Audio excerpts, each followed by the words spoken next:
Ya, sudah terekam. Baik, Bapak Ibu sekalian, kita malam ini bagian keempat atau bagian terakhir untuk membicarakan tentang Injil Yohanes. Nah, saya pilihkan salah satu topik yang saya harap menjadi sesuatu yang bukan hanya teologis ya, artinya dalam Injil Yohanes ini menjadi salah satu pokok yang khas Injil Yohanes, tetapi juga mempunyai nilai praktis ya. Terlebih saya pikir ini menjadi penting di tengah-tengah pergumulan kita baik secara pribadi, sebagaimana pada khotbah minggu yang lalu kita membicarakan tentang bagaimana kehidupan keagamaan itu mengalami banalitas ya, sebuah proses pendangkalan. Lalu yang kedua, saya juga menggumuli selain kita ingin memperdalam khotbah pada minggu yang sebelumnya, PA ini juga ingin mengajak kita untuk melihat konteks yang mungkin sedang kita alami dan hadapi dalam kenyataan sehari-hari. Nah, kita saat ini di Indonesia khususnya sedang mengalami sebuah pergumulan bersama ya tentang institusi kepolisian. Ya, dari satu kasus pembunuhan atau awalnya diduga tembak-menembak, tetapi kemudian berkelanjutan sampai hari ini masih belum berakhir, bahkan muncul berbagai macam hal-hal yang di luar dugaan. Nah, nanti kita akan coba lihat ketika hal tersebut kita kaitkan dengan kehidupan keagamaan yang mau tidak mau terkait ya. Ada sebagian kelompok yang coba mengkaitkan hal itu dengan kehidupan atau orang-orang yang terlibat di dalamnya ya. Nah, kita akan coba lihat terlebih dahulu teks yang akan kita bahas di dalam Injil Yohanes pasalnya yang ke-15. Mari Bapak Ibu kita bersama-sama memperhatikan bacaan dari Injil Yohanes pasal 15 ayat 1 sampai ayat yang ke-8. Silakan mungkin ada di antara Bapak Ibu yang berkenan tolong bacakan Yohanes pasal 15 ayat 1 sampai ayatnya yang ke-8. Boleh tolong salah seorang bacakan buat kita. Pokok anggur yang benar. Akulah pokok anggur yang benar dan Bapakkulah pengusahanya. Setiap ranting padaku yang tidak berbuah dipotongnya, dan setiap ranting yang berbuah dibersihkannya, supaya ia lebih banyak berbuah. Kamu memang sudah bersih karena firman yang telah kukatakan kepadamu. Tinggallah di dalam aku dan aku di dalam kamu. Sama seperti ranting tidak dapat berbuah dari dirinya sendiri, kalau ia tidak tinggal pada pokok anggur. Demikian juga kamu tidak berbuah, jikalau kamu tidak tinggal di dalam aku. Akulah pokok anggur, dan kamulah ranting-rantingnya. Barang siapa tinggal di dalam aku dan aku di dalam dia, ia berbuah banyak, sebab dari luar aku, kamu tidak dapat berbuah apa-apa. Barang siapa tidak tinggal di dalam aku, ia dibuang keluar seperti ranting dan menjadi kering. Kemudian dikumpulkan orang dan dicampakkan ke dalam api lalu dibakar.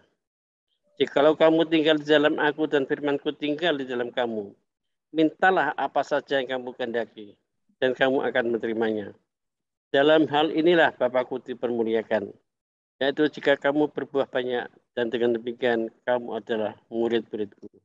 Ya, terima kasih Pak Aris sudah membantu kita untuk membacakan dari Injil Yohanes pasalnya yang ke-15 ayat 1 hingga yang ke-8. Bapak Ibu, ketika membaca bagian ini, pokok ajaran Tuhan Yesus ini menjadi sesuatu yang sangat relevan ya dengan kehidupan kita sampai hari ini. Dan karena itulah saya ingin coba membagikan ada dua buku yang coba memotret keadaan kehidupan kita pada zaman ini ya. Sebagaimana yang sebetulnya juga kalau kita lihat pokok masalahnya itu juga terjadi di dalam kehidupan pada zaman Tuhan Yesus ya, kehidupan keagamaan pada zaman Tuhan Yesus. Nah, kita akan coba lihat dua buku yang coba membuat potret tentang kehidupan zaman ini. Nah, sayangnya kita di Indonesia mungkin tidak terlalu banyak yang melakukan penelitian ya berdasarkan survei sehingga data itu relatif akurat. Lalu dari situ dibuatlah sebuah upaya untuk melakukan follow up atau pendekatan-pendekatan yang berbasis data. Baru beberapa waktu terakhir ini saja, belum sampai 5 tahun lebih, itu dalam masa pandemi baru ada yang melakukan sebuah penelitian dampak dari kondisi pandemi terhadap kehidupan, keimanan, keagamaan. Tapi follow up itu belum terlalu nampak gitu ya, karena tergantung seberapa banyak yang memperhatikan data itu lalu membuat langkah-langkah untuk meresponnya. Nah, ini ada 2 buku yang saya coba ingin mengajak kita untuk melihat, dan memang pokok masalah ini bisa juga terjadi di kita, di Indonesia. Ya. Bahkan buku yang kedua itu nanti diterjemahkan ke dalam bahasa Indonesia, karena penterjemah yang mengenal penulisnya itu melihat problem yang relatif sama juga terjadi di Indonesia. Ya. Nah, buku yang pertama ini adalah tulisan dari seorang pendeta bernama A.W. Tozer. Bukunya berjudul The Root of Righteous. Dia menilai dalam buku ini bahwa masalah yang serius dalam kehidupan orang Kristen adalah masalah pertumbuhan rohani. Ya, jadi masalahnya adalah pertumbuhan rohani. Kita akan melihat bagaimana dalam pengamatannya dikatakan walaupun orang sudah lama menjadi Kristen, namun bermasalah dalam kehidupan kerohaniannya. Nah, ini adalah soal pertumbuhan kerohaniannya.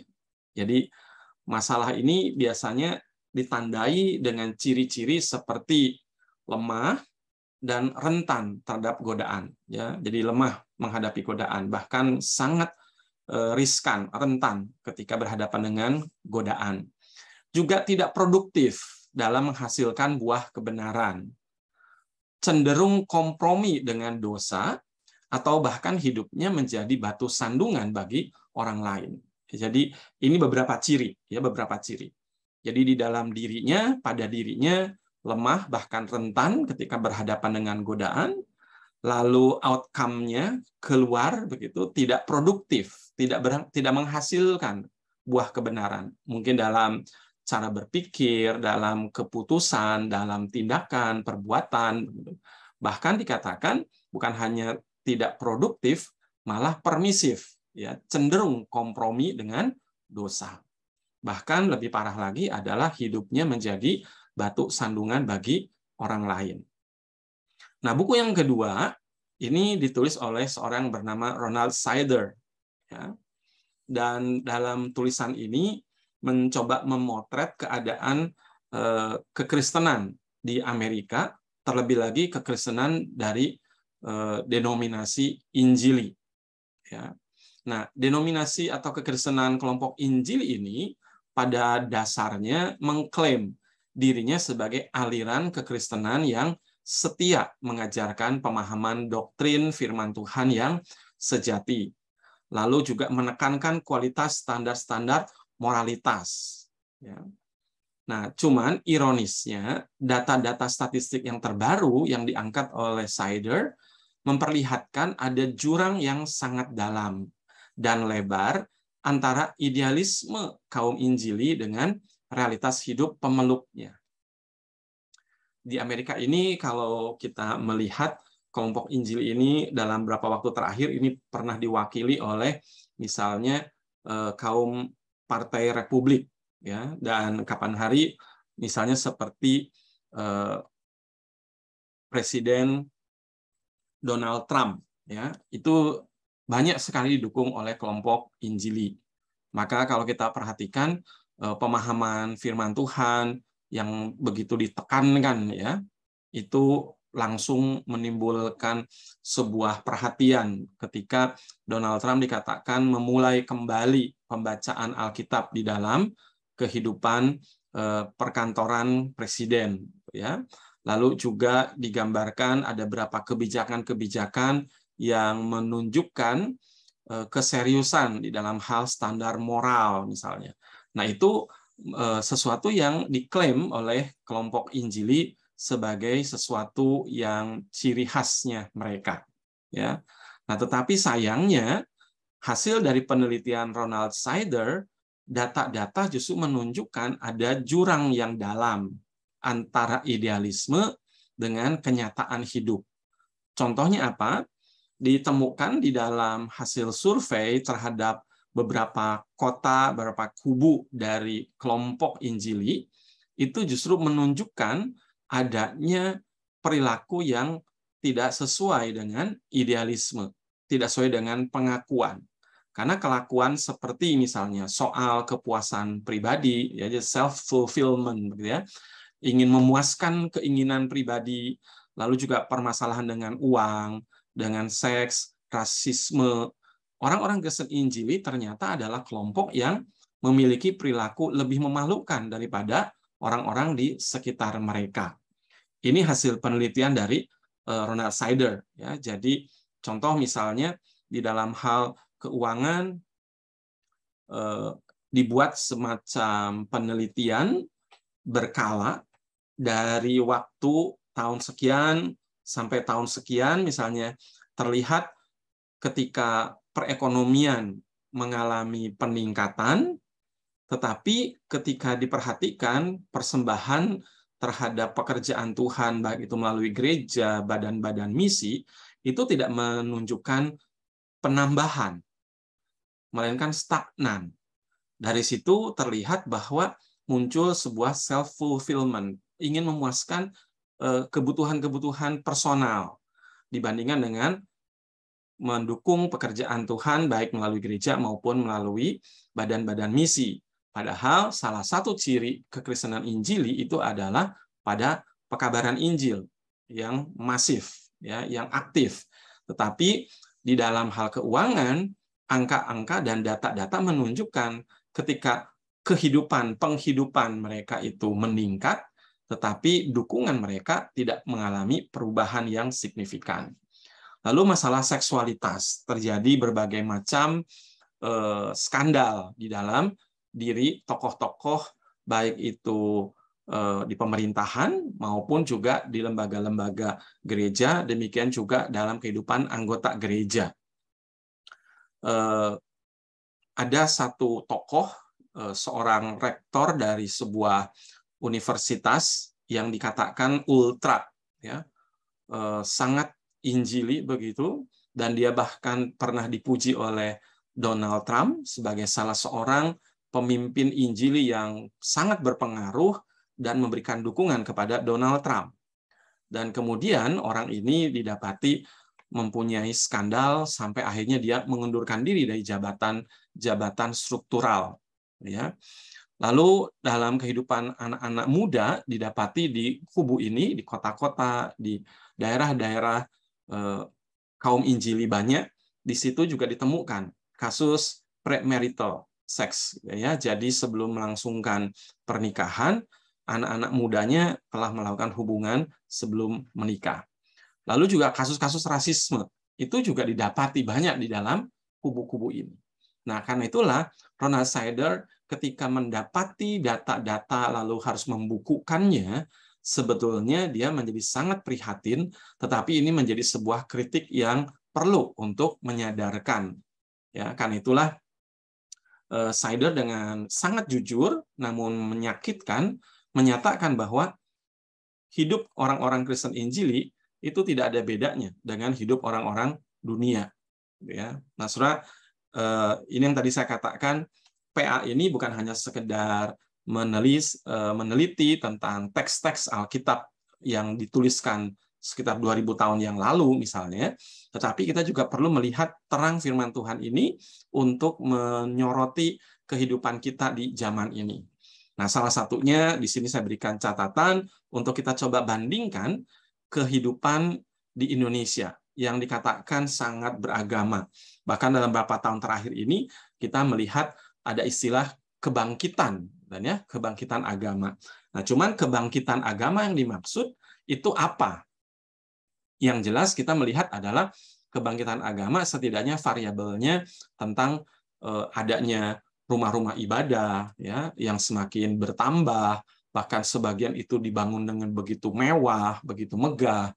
Lalu juga dengan perayaan-perayaan, ya, yang semakin luar biasa diekspos, ditambah lagi dengan media sosial yang memudahkan kita untuk mengakses. Dan kita juga mendapati akhirnya di dalam media sosial bertebaran luar biasa, ya, ayat-ayat Alkitab, kesaksian-kesaksian, nyanyian-nyanyian, ulasan-ulasan yang berbau agama. Dan itu menimbulkan sebuah pemahaman, sebuah kesimpulan bahwa Indonesia ini luar biasa beragama. Nah, cuman pertanyaannya adalah beragama macam apa? Nah, ketika kita mendapati berapa waktu terakhir ini, 1 bulan terakhir ini, kasus di Duren 3, ya, ini salah satu tempat, salah satu pejabat di kepolisian yang saat ini sedang terus diusut. Duduk perkaranya sebetulnya apa? Dan kita memang sedang menunggu terus. Tetapi dalam perkembangan, kita mendapati berbagai macam hal yang cukup mengagetkan. Ya. Dan ketika ada sebagian orang menyoroti bahwa nama-nama yang terlibat, tokoh-tokoh yang terlibat, dari namanya saja sudah terlihat itu berbau Kristen. Ya. Nah, bahkan juga ada orang yang beberapa waktu terakhir ini berani mengatakan bahwa memang betul beberapa orang itu Kristen, tetapi bagaimana kehidupan kekristenannya, gitu ya. Nah, soalnya hal-hal semacam ini sedikit banyak sama seperti yang dilihat oleh Ronald Sider.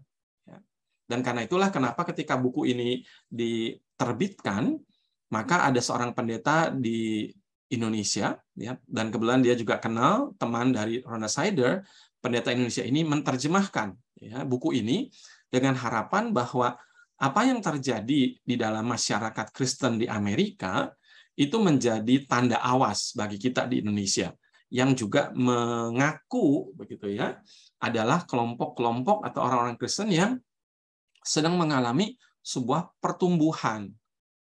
Nah, cuman pertanyaannya adalah pertumbuhan macam apa?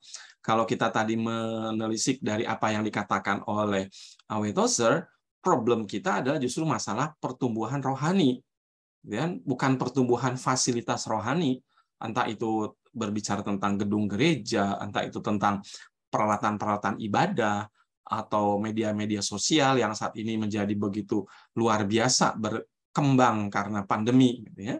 Nah, problem yang harus kita coba lihat adalah bagaimana kaitan dari situasi yang terjadi di Amerika dan kita baca dengan kondisi kita di Indonesia. Nah, dalam analisisnya, Sider menarik sekali ketika dia menemukan bahwa selain alasan praktis, alasan teologis juga turut berperan menciptakan jurang atau kesenjangan antara idealisme Injili dengan perilaku orang-orang Injili. Ya, jadi ada jurang antara pengakuan dengan kelakuan, gitu ya, kalau bahasa saya. Dia coba menganalisis hal itu di dalam bab yang ketiga dari bukunya ini. Ada sebuah frase yang ia ambil dari seorang pendeta Jerman, ya, bernama Dietrich Bonhoeffer, yaitu masalahnya adalah cheap grace, ya, jadi anugerah murahan, ya, anugerah murahan. Menurut Sider, orang-orang Kristen sekarang ini, termasuk bahkan para teolognya, begitu, sudah mereduksi. Ya, kalau diperhatikan di situ yang direduksi atau dikurangi, begitu, diturunkan derajatnya itu adalah makna atau arti keselamatan. Jadi keselamatan sekedar menjadi persoalan bebas dari hukuman dosa, hukuman neraka, lalu mendapat hidup kekal. Menganggap bahwa sebuah pribadi manusia sekedar dari jiwa saja, gitu ya. Jadi yang penting kalau sudah percaya, nanti jiwanya selamat, mendapat hidup kekal, tidak masuk neraka. Nah, itulah reduksinya, itulah pendangkalannya, itulah diturunkannya derajat keselamatan. Jadi keselamatan dianggap melulu soal keselamatan jiwa. Nah, ini mengakibatkan akhirnya muncul spiritualitas atau kerohanian yang sifatnya individualistis, bahkan materialistis, gitu. Karena yang penting jiwanya. Nah, karena jiwanya saja, maka soal materi maunya berbuat bahkan munafik, jahat, manipulatif, tidak masalah. Karena apa? Karena yang ditekankan adalah keselamatan jiwa. dan akhirnya melupakan aspek tanggung jawab Kristen yang lain yang menjadi bagian, bahkan itu menjadi tanggung jawab, menjadi akibat ketika kita ini diselamatkan. Dalam hal ini, misalnya salah satu yang perlu menjadi perhatian kita, khususnya di GKI, kita memperhatikan juga pentingnya bagaimana konsekuensi atau aspek keselamatan selain rohani juga masalah jasmani, masalah sosial, masalah di dunia, bukan hanya soal di surga. Nah, ini yang perlu kita imbangi. Selain itu, Sider juga melihat bahwa arti keselamatan begitu disempitkan sekedar mengucapkan seperangkat kalimat syahadat Kristen. Ya, saya mengaku dosa, saya menerima Tuhan Yesus sebagai Tuhan dan Juru Selamat. Itu betul, itu tidak salah. Ya. Tapi, nah ini, ketika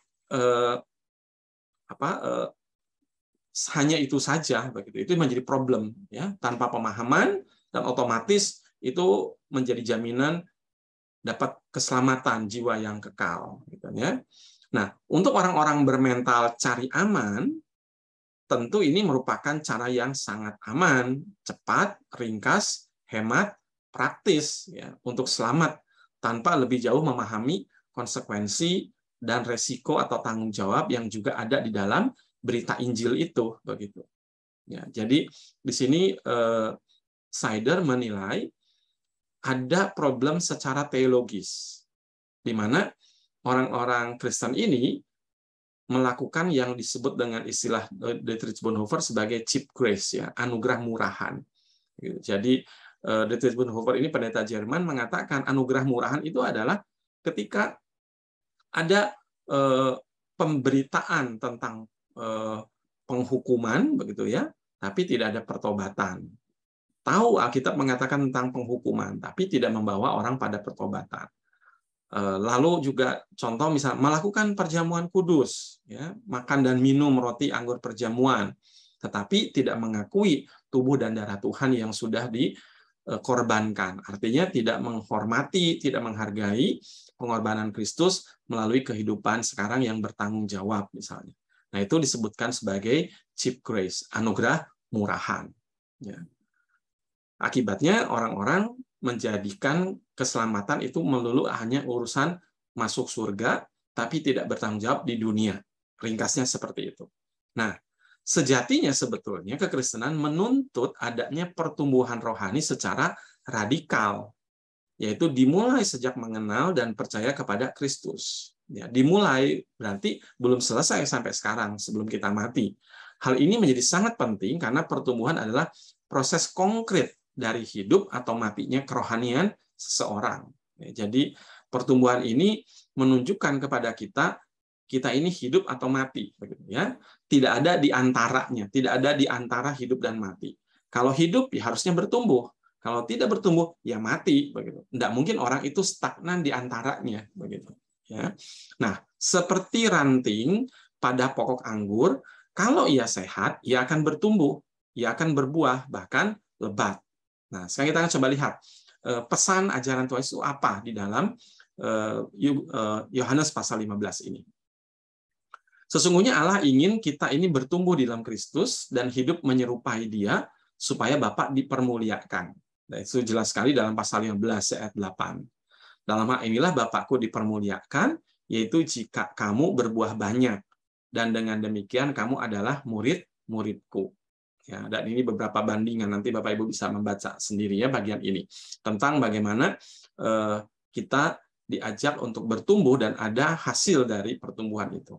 Hal ini tercermin dalam pengajaran Kristus di dalam pokok anggur ini, ya, pasal 15 ayat 1 sampai 5 ya, khususnya. Nah, surah metafora pokok anggur yang benar, ya, jadi Yesus menyebut dirinya sebagai pokok anggur yang benar, ini disampaikan oleh Tuhan Yesus kepada para murid di perjamuan terakhir, ya, setelah Yudas Iskariot keluar untuk mengkhianati Yesus dengan menjual Yesus.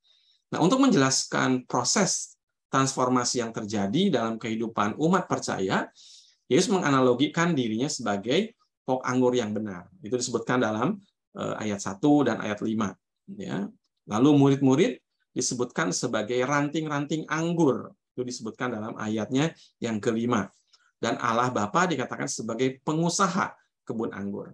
Nah, saudara, hubungan antara pokok anggur dan ranting ini dipakai oleh Tuhan Yesus untuk menceritakan, ya, menganalogikan hubungan antara dirinya Tuhan Yesus dengan murid-muridnya. Saudara, pemeliharaan anggur adalah suatu aspek kehidupan di Israel yang mudah dimengerti oleh para murid, bahkan segala lapisan masyarakat Israel. Kenapa?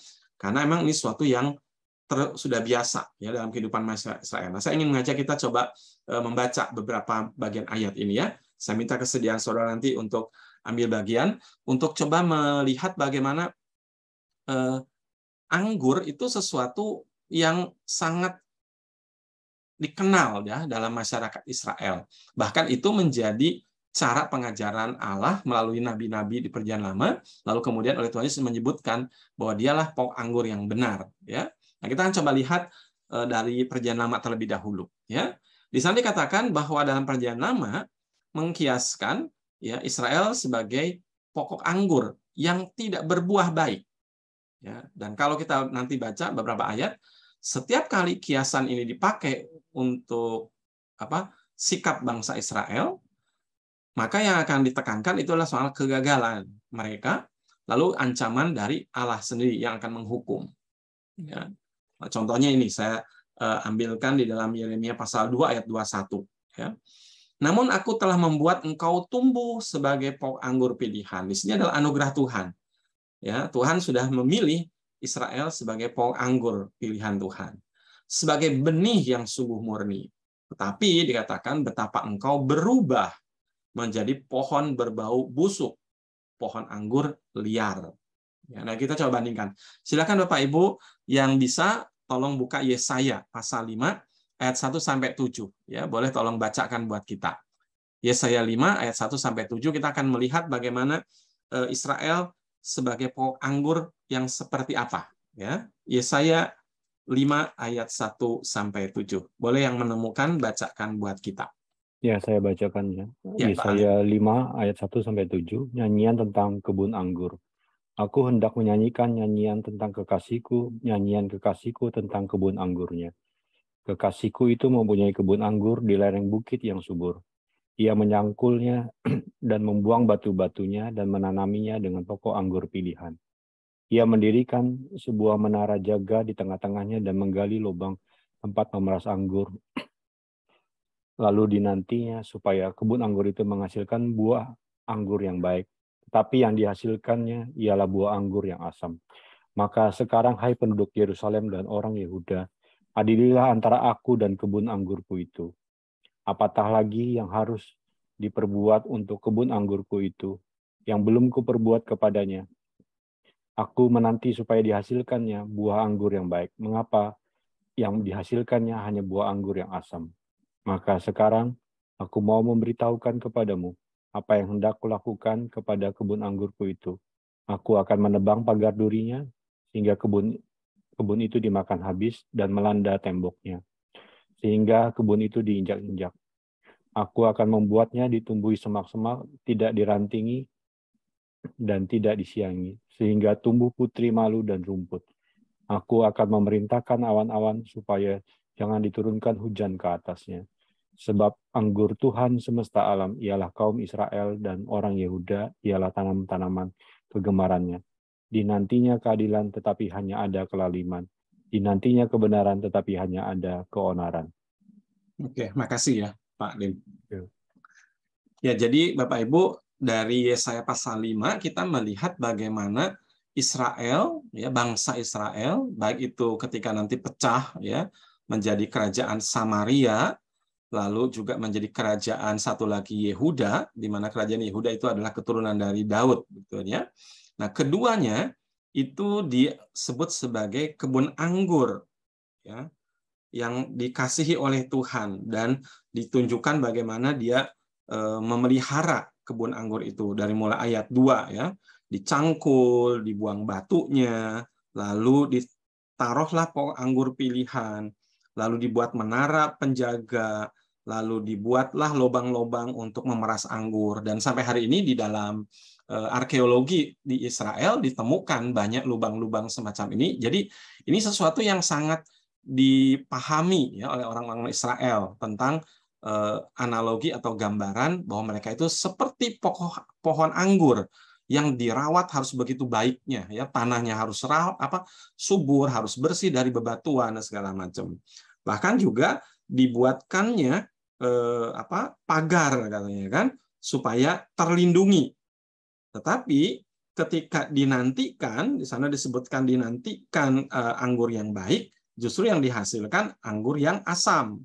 Lalu lebih jelas lagi, tegas lagi di ayat 7, ya, Allah menantikan keadilan, yang muncul kelaliman, yang dinantikan kebenaran, yang muncul keonaran. Sudah di situ Yesaya memakai bahasa-bahasa puitis, ya. Dan dalam bahasa Ibrani-nya pun sama, ya, itu ada nada-nada puitis, gitu ya. Diharap kebenaran, yang muncul keonaran. Nah, itu kondisi Israel sebagai kebun anggur.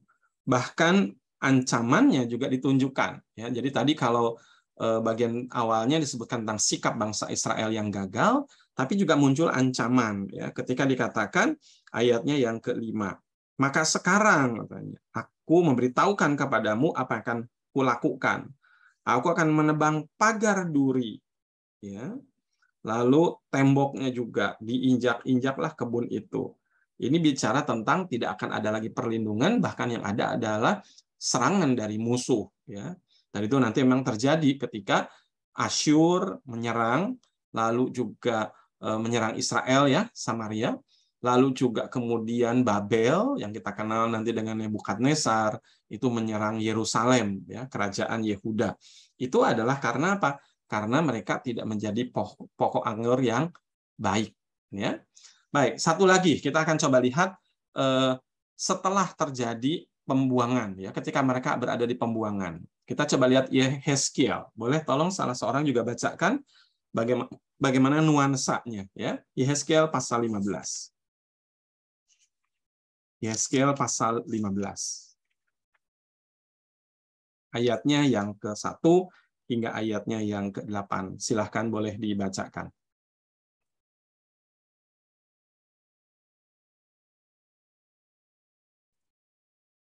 Silakan siapa yang menemukan boleh membaca buat kita Yehezkiel pasal 15 ayat 1 hingga 8. Ini kita akan melihat nuansa ketika mereka mengalami penghukuman berada di pembuangan.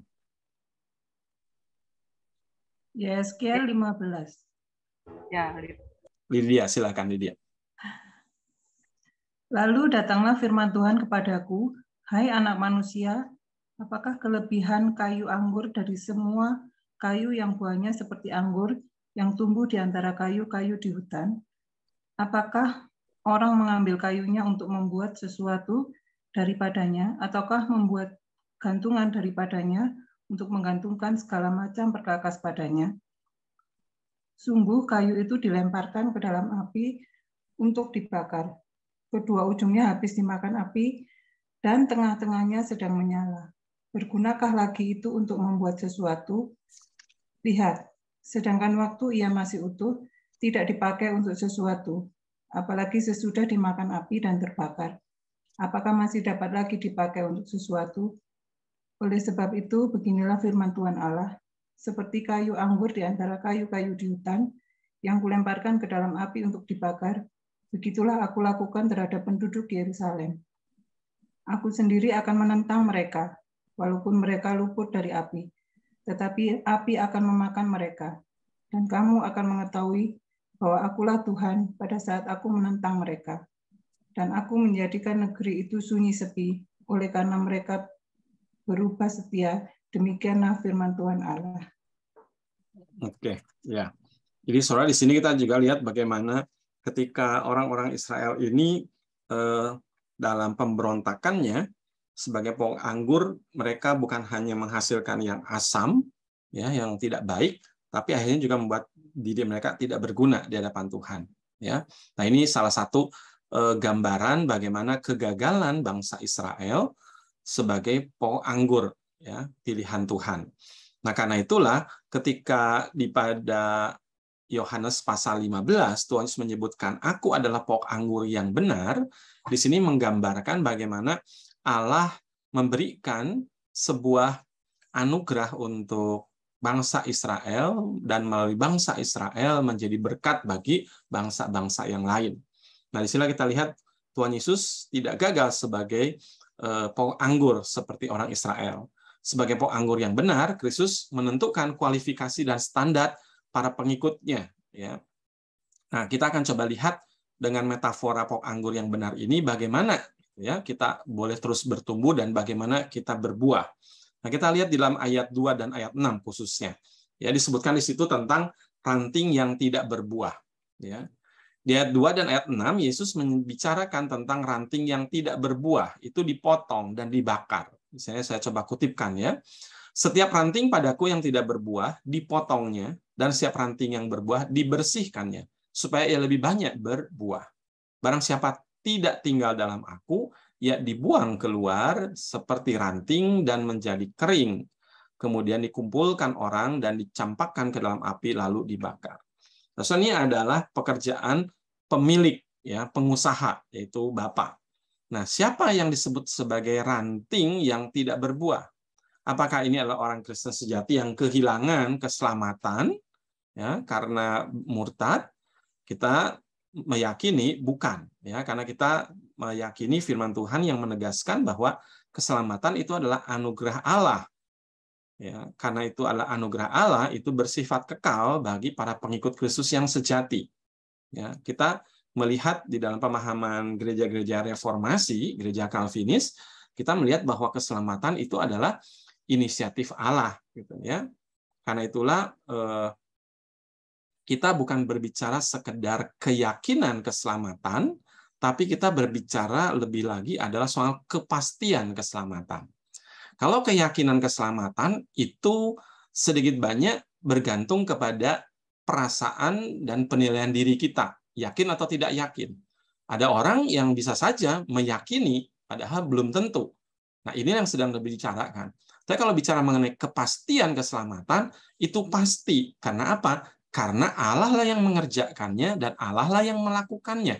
Allah yang memberikannya. Itulah anugerah. Ya, karena itulah kita yakin bagian ini bukan sedang berbicara tentang orang Kristen sejati yang kehilangan keselamatan. Kita meyakini keselamatan itu tidak hilang bukan karena keyakinan kita, tapi lebih kepada kepastian Allah tentang keselamatan. Itu, ya. Nah, karena itulah kita melihat di dalam ayat-ayat Alkitab dengan sangat jelas berbicara tentang Allah lah yang begitu besar kasih-Nya sehingga Dia mengaruniakan anak. Itu adalah cara Allah mengasihi. Itulah jalannya Allah untuk menyatakan keselamatan bagi kita. Ya. Oke, kita akan coba lihat beberapa ayat ya untuk menegaskan bagian ini. Ya. Silakan satu orang bacakan Yohanes pasal 3 ayat 16. Ya, ini sebuah ayat yang kita kenal dan perlu tegaskan ulang. Silahkan yang menemukan Yohanes pasal 3 ayat 16 boleh bacakan buat kita semua. Yohanes 3 ayat 16.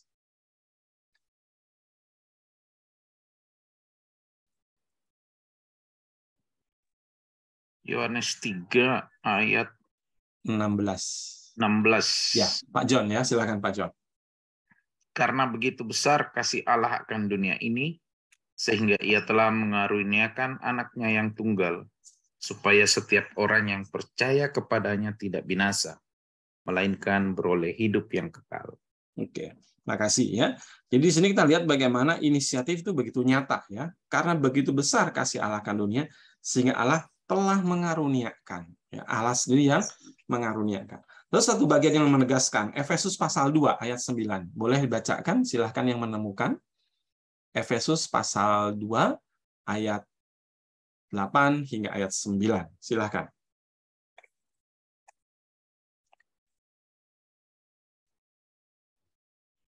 Efesus 2. Ya, Bu Nini, silahkan. Ayat 8.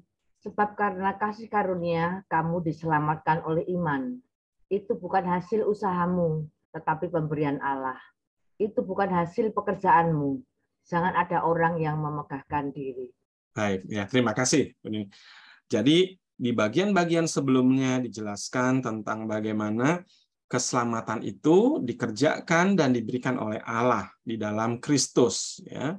Nah, karena itulah, ya, sebab karena kasih karunia kamu diselamatkan oleh atau melalui iman. Jadi iman itu hanyalah instrumen begitu ya untuk kita mendapatkan anugerah yang Allah kerjakan melalui Yesus.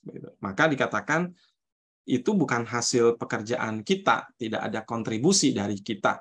Ya, nah ini kita lihat penegasan bahwa keselamatan itu adalah anugerah Allah. Ya, oke.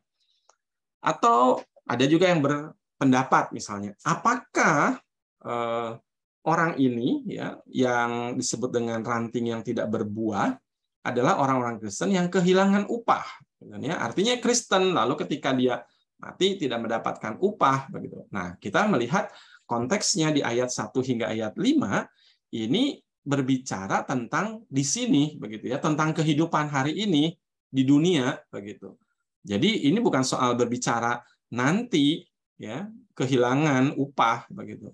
Jadi ketika dia mati ya tidak mendapat, enggak, ini sedang berbicara bagaimana hidup di dalam dunia sebagai pengikut Kristus, dia berbuah gitu ya di dalam kehidupannya. Nah, lalu kita memperhatikan konteksnya dan kita coba memahami bahwa ranting yang tidak berbuah itu adalah mereka yang mengaku sebagai pengikut Kristus namun tidak percaya sungguh-sungguh kepada Kristus ya. Artinya mengaku di sini orang itu, dan pada zaman Tuhan Yesus banyak sekali ya disebut para murid ya. Murid dalam pengertian di Injil itu bisa dua. Satu itu adalah murid-murid yang Yesus panggil menjadi 12 rasul nantinya, kita lihat ya. Lalu juga murid-murid dalam pengertian orang banyak ya yang mengikut Yesus begitu. Belajar kepada Tuhan Yesus. Nah, di dalam pemahaman inilah yang kita coba maknai. Ranting yang tidak berbuah adalah orang yang memang mengaku pengikut Kristus, tetapi di dalam kehidupannya tidak seperti itu. Nah, kalau kita pakai istilah atau bahasanya Ronald Sider, ya, mereka adalah orang-orang Kristen begitu. Dalam pengakuan menyebut pengakuannya pengikut Kristus, tapi di dalam kelakuan tidak mengikuti Kristus begitu. Ya. Nah, inilah orang-orang yang disebut sebagai pengikut Kristus, tetapi dalam kesulitan, di dalam godaan, ya kalau dalam bahasanya Sider tadi, mereka menjadi pribadi-pribadi yang kelihatan bagaimana kelakuannya, begitu ya, meskipun pengakuannya pengakuan Kristen. Di dalam tulisan yang lain, seorang bernama Kyle Edelman, dia menyebutkan bahwa orang-orang semacam ini adalah orang-orang yang disebut sebagai penggemar, ya, fan, pengikut Kristus, ya, yang hanya mau mendapatkan semua keuntungan dari Kristus, tapi bukan pengikut Kristus yang sejati, yang berkomitmen sepenuh hati, yang bersedia berkorban apapun demi Kristus. Nah, orang semacam ini, penggemar ini banyak. Ya, dalam Injil juga sudah ditunjukkan bagaimana ketika Yesus melakukan mukjizat, Yesus memberikan makan ya 5.000 orang. Lalu ketika Yesus pergi meninggalkan mereka, orang-orang ini mengejar, mencari, ya, sampai dikatakan ketika Yesus naik ke atas perahu dan menyeberang ke seberang danau, orang-orang itu mencari. Lalu disebutkan dalam salah satu ayat bahwa mereka mencari Yesus. Istilah mencari di sana adalah mereka itu mencari-cari dan tidak akan berhenti sebelum mereka menjumpai Yesus. Nah, itu adalah orang-orang yang sedang mencari keuntungan untuk dirinya sendiri. Dan Yesus dengan tajam menyebut orang-orang ini adalah kalian itu mengikut Yesus, mencari aku karena mereka dikenyangkan oleh roti. Artinya orang-orang ini menjadi pengikut Kristus karena mendapatkan keuntungan untuk pribadinya. Ya, tadi bahasanya Ronald Sider itu adalah orang-orang yang self-fulfillment, begitu kan ya. Mereka sebetulnya sedang memuaskan dirinya sendiri ketika menjadi seorang pengikut Kristus. Dengan cara apa? Ya, mendapatkan dan mencari keuntungan-keuntungan di dalam Kristus. Tapi ketika Kristus tidak memberikan lagi keuntungan bagi dirinya, atau nanti di dalam kesulitan, di dalam dilema, lebih menguntungkan mana?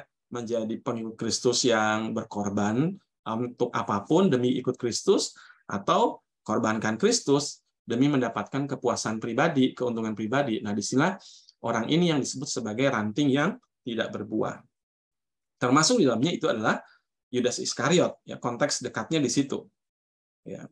Dan banyak orang Yahudi yang mendengar ajarannya, serta semua orang yang menolak percaya kepada Kristus. Ya. Mari kita coba baca di dalam Injil Yohanes. Ya, ini konteks dekatnya.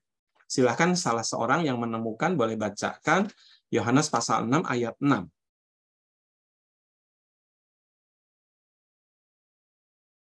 Yohanes pasal 6 ayat 66, sorry.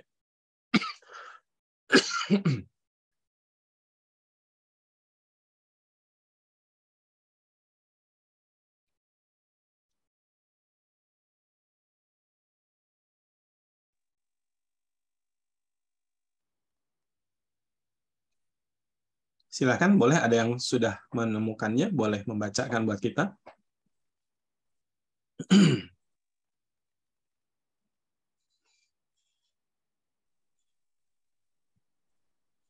Yohanes 6 ayat 66. Ya, silakan Pak Alex dulu ya, silakan. Mulai dari waktu itu banyak murid-muridnya mengundurkan diri dan tidak lagi mengikut dia. Ya, baik. Itu merupakan sebuah kesimpulan ketika Tuhan Yesus menyampaikan pengajaran yang tidak disukai, ya, tidak sesuai dengan keinginan mereka. Jadi mereka menjadi kecewa, mereka menjadi marah, lalu akhirnya mereka meninggalkan Yesus, ya. Jadi kalau saudara tadi membaca misal dalam pasal 6, ya, secara keseluruhan, di situ yang tadi saya sempat ringkas begitu ya. Misalnya di dalam pasal 6 ayat 25, ketika orang banyak menemukan Yesus di seberang laut atau di seberang danau, mereka berkata kepada Yesus, "Rabi, bila mana engkau tiba di sini?" Ya, jadi mereka tuh sebegitunya mencari-cari, ya, sampai akhirnya Yesus memberikan jawab kepada mereka ayat 26. Yesus menjawab mereka, "Aku berkata kepadamu, sesungguhnya kamu mencari aku bukan karena kamu telah melihat tanda-tanda, melainkan karena kamu telah makan roti itu dan kamu kenyang." Ya, nah itu jadi keras sekali waktu itu Yesus menunjukkan kesungguhan motivasi mereka ketika mengikut Yesus. Ya, jadi memang banyak orang-orang yang menjadi pengikut. Ya. Nah, kita juga lihat orang yang mengaku Kristen begitu ya, orang yang mengaku Kristen itu belum tentu termasuk murid Kristus yang sejati. Karena apa? Ada berbagai motivasi di balik pengakuan itu, ya. Bisa saja demi keuntungan berkat jasmani, demi popularitas, ataupun demi aktualisasi diri, ya. Itu salah satu tadi kita sudah baca. Jadi kita melihat bagaimana di dalam penampakan, ya, lalu juga dalam hal pengakuan, mudah sekali orang bisa mengatakan sebagai pengikut Kristus. Tetapi ketika nanti ada kesulitan, ada pergumulan, ada dilema-dilema, begitu ya, akan kelihatan di dalam kelakuan, ya, bukan hanya sekedar dari pengakuan. Nah, sekarang kita akan coba lihat siapa ranting yang berbuah. Dalam ayat 2 dan 3 disebutkan di sana akan dibersihkan oleh Bapa. Ya, setiap ranting padaku yang tidak berbuah dipotongnya, itu tadi, ya. Dan setiap ranting yang berbuah dibersihkannya supaya ia lebih banyak berbuah. Kamu memang sudah bersih karena firman yang telah kukatakan kepadamu. Ya, jadi di sini dibedakan antara ranting yang tidak berbuah itu dipotong, lalu ranting yang berbuah itu dibersihkan. Ya, ada sedikit catatan ya di dalam bagian ini ketika berbicara mengenai perbedaan antara yang berbuah dengan yang tidak berbuah. Ya, nah di dalam konteksnya kita melihat bahwa yang disebut sebagai ranting yang berbuah itu adalah murid Kristus, khususnya 11 ya, karena konteksnya kita lihat tadi Yudas Iskariot telah meninggalkan tempat itu dan kemudian memang dia akhirnya berkhianat terhadap Tuhan Yesus. Ya, baru nanti kemudian dalam Kisah Rasul ditambahkanlah supaya genap 12 murid, yaitu ditambahkan Matias. Ya.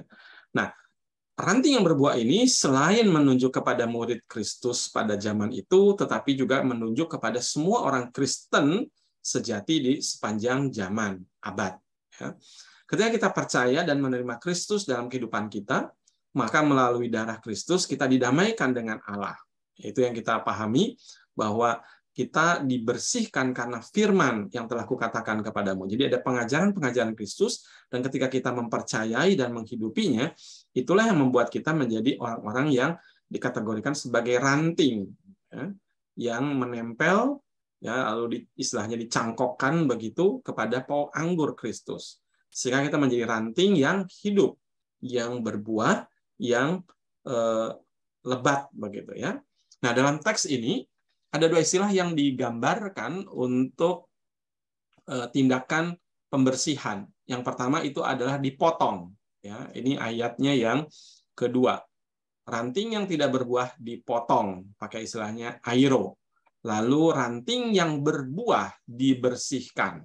Ya, beda sekali ya. Tidak berbuah dipotong, yang berbuah dibersihkan. Pakai istilahnya katairo. Pertama, yaitu dipotong, airo. Tanaman anggur tidak semua rantingnya akan berbuah. Tetapi ranting yang tidak berbuah pun ternyata menyerap makanan yang seharusnya dapat diterima oleh ranting yang berbuah. Karenanya ranting itu harus dipotong. Ya, jadi dia menyerap makanan dari pokok anggur. Karena tidak berbuah, dia dipotong. Yang kedua, membersihkan ranting yang berbuah, yaitu dibersihkan, ya, pakai istilah tadi katairo. Apa yang dibersihkan? Nah, ternyata di dalam kebiasaan orang-orang para petani anggur, nah kebetulan kita ini bukan petani anggur ya, jadi kadang membaca teks ini kita tidak bisa langsung memahami apa yang dimaksud, begitu ya.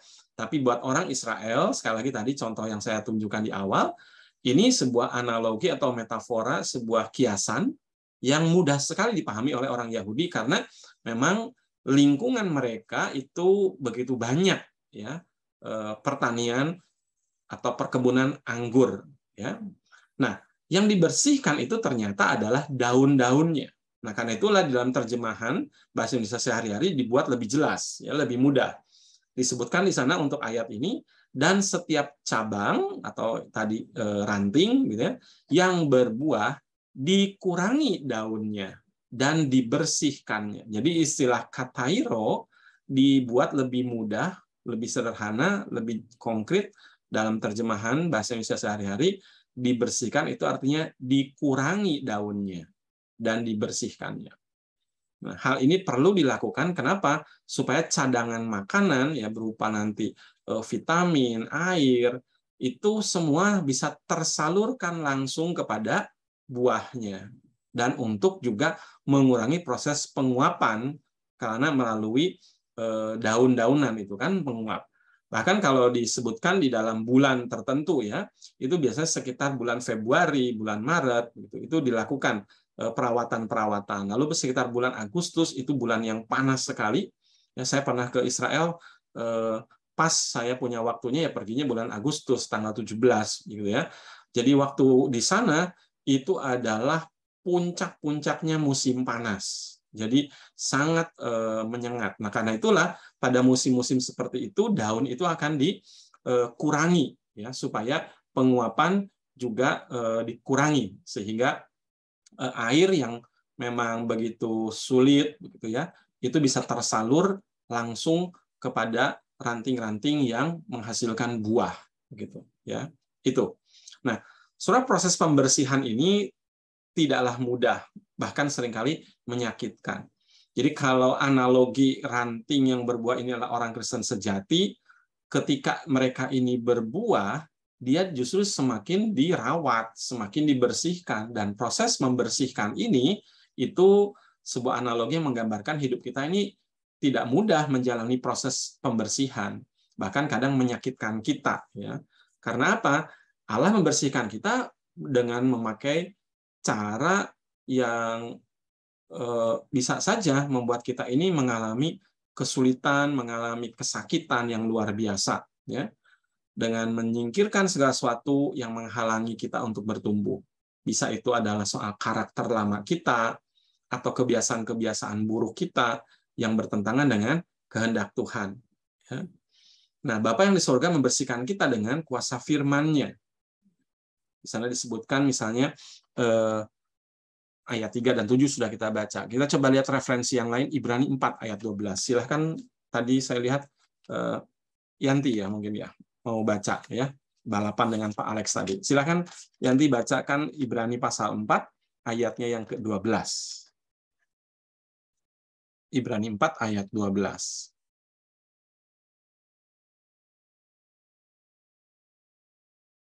Ibrani 4 ayat 12. Ibrani 4 ayat 12. Sebab firman Allah hidup dan kuat dan lebih tajam daripada pedang bermata dua manapun. Ia menusuk amat dalam sampai memisahkan jiwa dan roh, sendi-sendi dan sumsum. Ia sanggup membedakan pertimbangan dengan pikiran hati kita. Oke, ya, makasih. Di situ jelas sekali ya bahwa firman Allah hidup dan kuat dan lebih tajam daripada pedang bermata dua manapun. Ia menusuk amat dalam sampai memisahkan jiwa dan roh, sendi-sendi dan sumsum. Sanggup membedakan itu tadi ya, pertimbangan dan pikiran hati kita. Nah, itulah pentingnya firman Allah ya, Alkitab. Jadi di sini sebetulnya Ibrani 4 ayat 12 ini luar biasa mengingatkan kepada kita bahwa ketika kita baca Alkitab, kita bukan hanya sedang membaca huruf-huruf mati. Gitu ya. Itu kadang terjadi proses apa yang kemarin itu banalitas ya, terjadi proses banalitas, terjadi proses pendangkalan. Ketika kita mungkin sudah terbiasa membaca banyak buku, melihat banyak huruf ya, lalu ketika kita juga baca Alkitab, kita kadang mungkin muncul sebuah respon memahaminya bahwa sama aja ini kayak buku yang lain, kata-kata seperti di buku-buku yang kita baca begitu. Padahal Alkitab adalah firman Allah yang hidup gitu ya.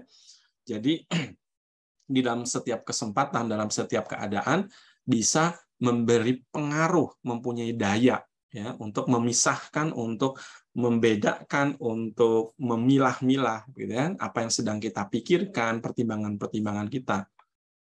Dan kita yakin disitulah justru melalui Roh Kudus firman Allah ini berbicara ya, hidup tuh, merespon pikiran kita, menguji pertimbangan kita, sehingga ketika kita betul-betul mau bergumul ya, dalam bahasa Yohanes pasal 15 ini adalah kalau kita ini mau tinggal di dalam aku gitu ya, tinggal dalam Kristus, itu berarti kita juga tinggal dalam firman-Nya, kita menggumulinya, maka Alkitab itu akan menjadi sesuatu yang hidup ya, mengarahkan pikiran kita, memberikan dorongan mungkin kepada kita, atau akan mengerem kita mungkin. Tadi malam saya mengunjungi seorang yang sedang dalam pergumulan gitu ya, karena anaknya kuliah dan ketika mengikuti ujian tidak diterima di fakultas yang diinginkan, ya, tidak diterima di fakultas yang pertama diinginkan, sehingga dia terpaksa memasuki fakultas yang berikutnya, ya, sebagai pilihan yang bukan utama begitu. Jadi anak itu sedikit banyak kecewa, ya kan, sedikit banyak kecewa. Tapi kemudian ketika anak ini juga ikut tes di sebuah perguruan tinggi swasta, ya. Jadi yang tadi itu yang perguruan tinggi negeri. Perguruan tinggi negeri dia tidak keterima di pilihan pertama, dia hanya diterima di pilihan yang kedua. Tapi dia juga tes di perguruan tinggi swasta dan milik Kristen lagi, milik Kristen, dan dia diterima untuk pilihan yang seperti pilihan pertama yang di negeri. Tapi kalau ini yang diterimanya di swasta. Nah, anak ini menjadi bergumul dan kecewa adalah ketika dia ini diberitahu di perguruan tinggi negeri dia hanya diterima di pilihan kedua dengan nilai uangnya puluhan juta, tidak sampai 100 juta. Dan setelah dibayar ke perguruan tinggi negeri tapi pilihan yang kedua sudah dibayar, hanya dalam hitungan sebentar muncul pengumuman bahwa dia diterima untuk pilihan pertama di perguruan tinggi swasta. Sekalipun angkanya 4 kali lipat lebih besar. 6 kali lipat lebih tepatnya, ya, 6 kali lipat harganya, sekian ratus juta. Itu dia diterima untuk pilihan pertama, tapi di perguruan tinggi swasta. Dan anak ini menjadi sangat kecewa ketika dia melihat kenapa kok Tuhan membuatnya terlambat pengumuman dari perguruan tinggi swasta. Kalau enggak kan aku bisa masuk ke pilihan pertama, sekalipun bayarnya 6 kali lipat, ya sekian ratus juta. Nah, saudara, ketika bicara ngobrol, sang ayah coba menenangkan dan mengingatkan anaknya bahwa Tuhan tidak terlambat. Hanya memang kadang membuat kita yang tidak bisa memahami rencana Tuhan, belum bisa melihat waktunya Tuhan, belum melihat apa baiknya dari hal yang kita nilai terlambat itu. Tapi pasti ada sesuatu yang Tuhan inginkan. Saudara, saya hanya bisa bercerita tentang bagaimana Tuhan mengatur kehidupan seorang Yusuf di dalam kitab Kejadian. Ketika diberi mimpi, dikasih penglihatan, dia akan menjadi orang penting, disembah-sembah bahkan oleh saudara dan ayahnya, tetapi malah menimbulkan kemarahan, kebencian, sampai akhirnya dia dibuang. Saya ceritakan kepada mereka bahwa ketika Yusuf itu dibuang ke dalam sumur, dijual ke para penjual budak belian, orang Midian, dijual ke rumah Potifar, saya bertanya, apakah tindakan dan kejadian-kejadian itu membuat mimpi Yusuf, penglihatan dari Allah itu menjadi semakin dekat dengan kenyataan atau malah semakin menjauh dari kenyataan? Saya tanyakan, apakah itu semakin membuat hidup Yusuf itu meningkat, menaik, ya, atau Yusuf semakin menurun? Ya, lalu saya lanjutkan lagi.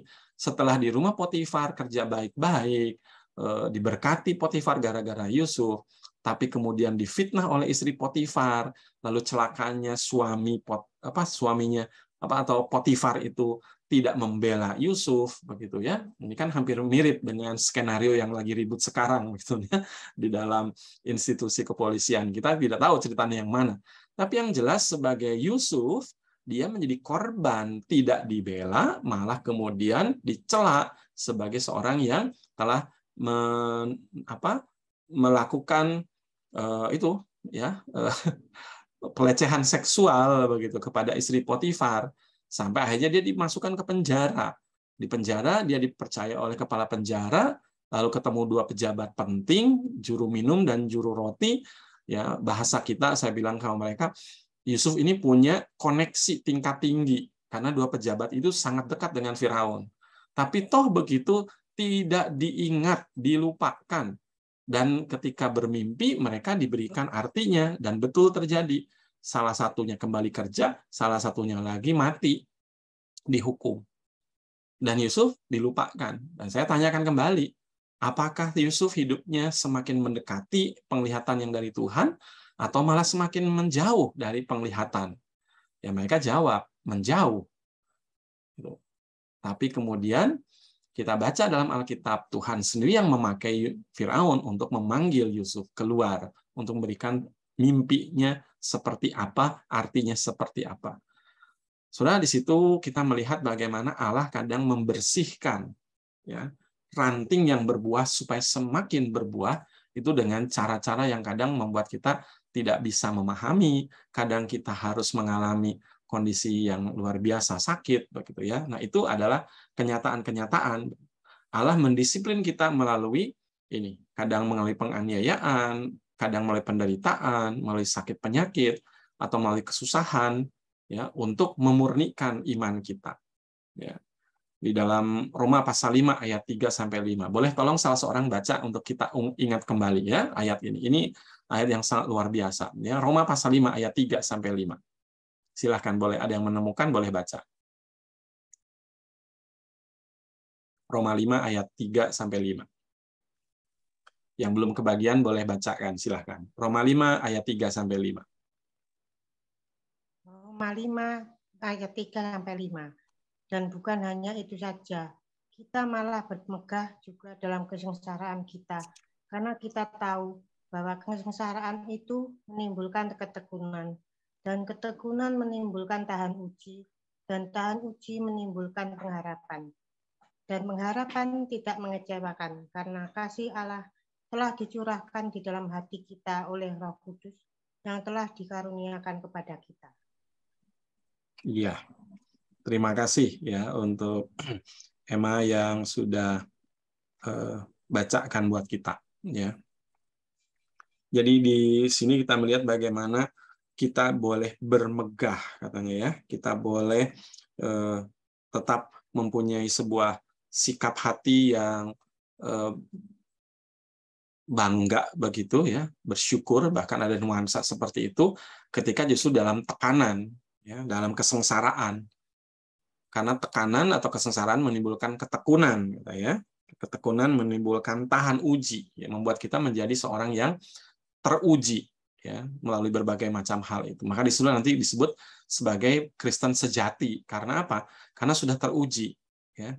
Istilah uji di situ pakai istilah dokemi, ya, seperti prosesnya memurnikan emas. Jadi melalui panas yang sangat luar biasa sehingga emas itu murni dari unsur-unsur yang lain begitu.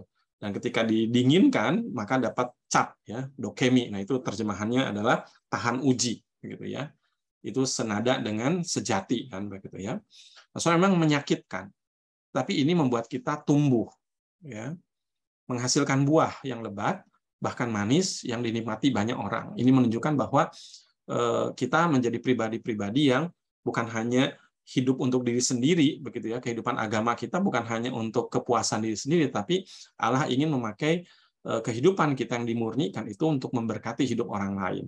Nah, itulah makanya tadi kita bilang seharusnya kekristenan yang sejati itu tidak individualistis, ya. Gitu. Tapi justru kita menjadi pribadi-pribadi yang sosial, gitu, memperhatikan kehidupan orang lain juga, gitu ya.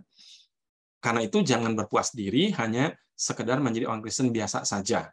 Pastikan diri kita adalah ranting yang terus bertumbuh dalam pengenalan akan Kristus dan kehidupan kita semakin serupa dengan Dia, ya. Karena kita ini adalah ranting yang dicangkokkan ke pokok anggur yang benar. Maka diharapkan buah-buah anggur yang baik, gitu ya, bukan anggur yang asam, gitu ya. Kalau tadi dikatakan tentang moralitas, kita diharapkan kebenaran, bukan keonaran, gitu ya. Nah, ini kan sekarang menjadi problem yang serius ketika kasusnya yang sedang ribut-ribut di Indonesia ini dikaitkan dengan nama-nama Kristen, begitu kan? Bukannya menimbulkan kebenaran, tapi malah menimbulkan keonaran. Nah, ini kan yang disayangkan sekali. Ya, kita akan lihat apa yang sedang terjadi sampai selesainya seperti apa. Ya, nah, cuman yang jelas Kristen sejati diharapkan supaya makin serupa Kristus serta bersedia untuk dibersihkan Bapa agar semakin berbuah banyak. Ya. Nah, karena itulah kita perlu tinggal di dalam Kristus. Artinya apa?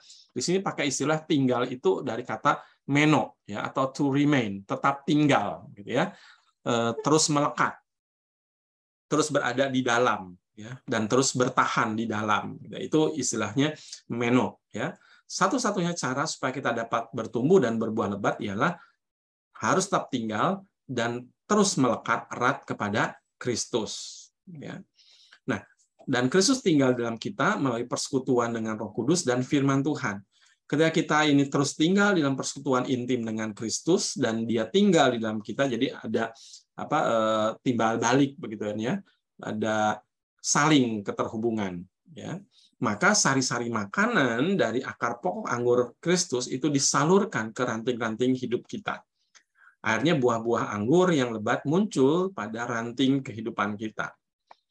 Akhirnya buah-buah anggur yang lebat muncul pada ranting, ya.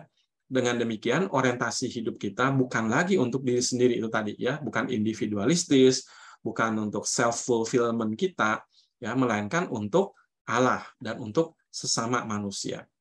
Jadi untuk mengalami pertumbuhan rohani yang sehat dan berbuah lebat, selain merelakan diri untuk dibentuk, diproses dan dibersihkan oleh Allah, kita pun harus terus melekat erat kepada pokok anggur yang benar, yaitu Tuhan Yesus. Nah, inilah harga pertumbuhan yang harus kita bayar, ya. Semoga Tuhan tolong kita.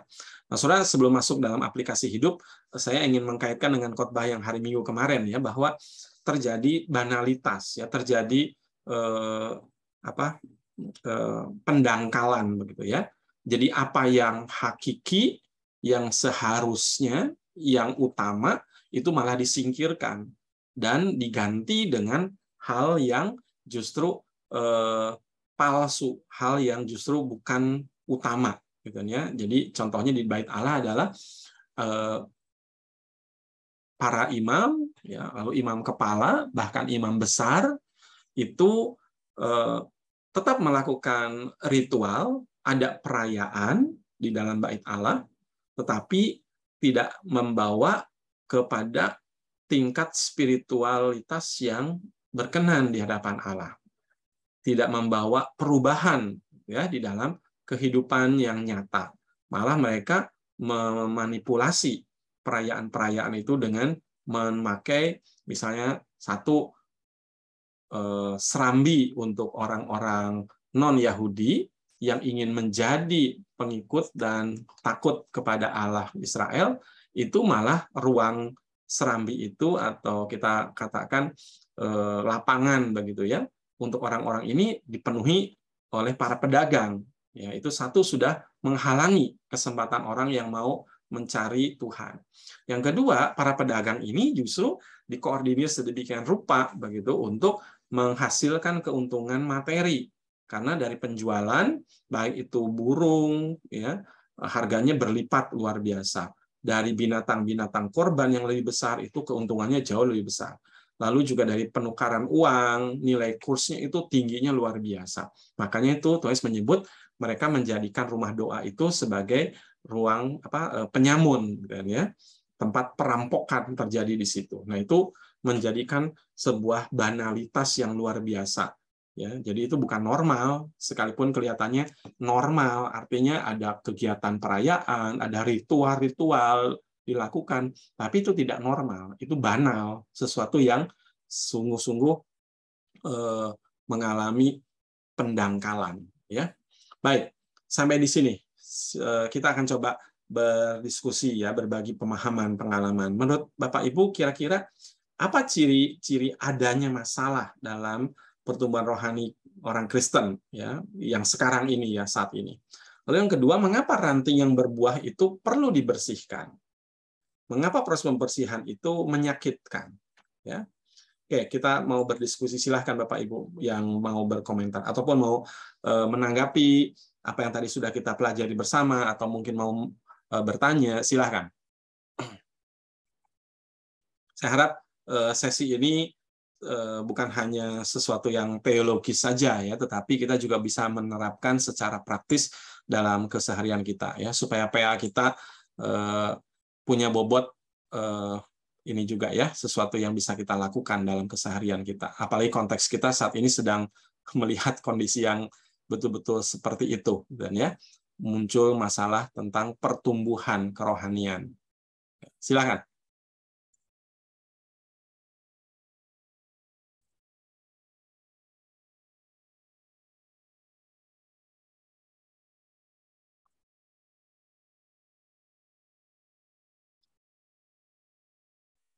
Saya pancing aja dulu ya, kalau kalau belum ada yang menanggapi lebih, saya pancing dulu.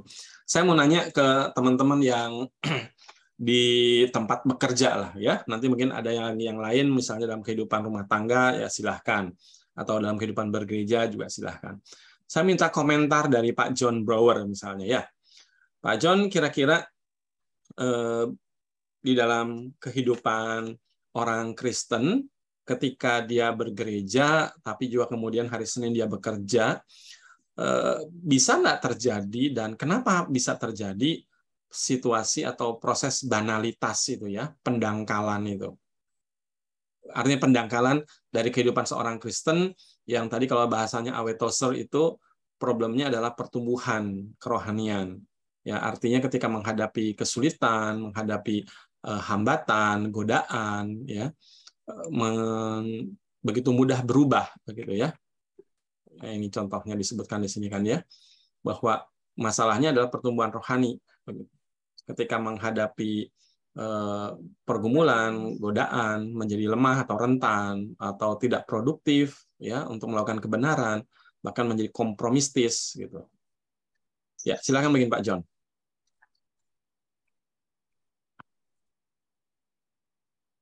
Ya, jadi sebenarnya kalau di dalam dunia kerja itu kan kita bisa menemukan bermasalah itu dalam pertumbuhan kerohaniannya itu biasanya kan dengan berbagai macam persoalan yang timbul ya. Karena di dalam dunia pekerjaan kita kan akan mendengar atasan dan juga harus mempunyai target deadline yang sangat tenggat atau sehingga itu bisa menimbulkan berbagai masalah ya seperti rasa takut dan gentar.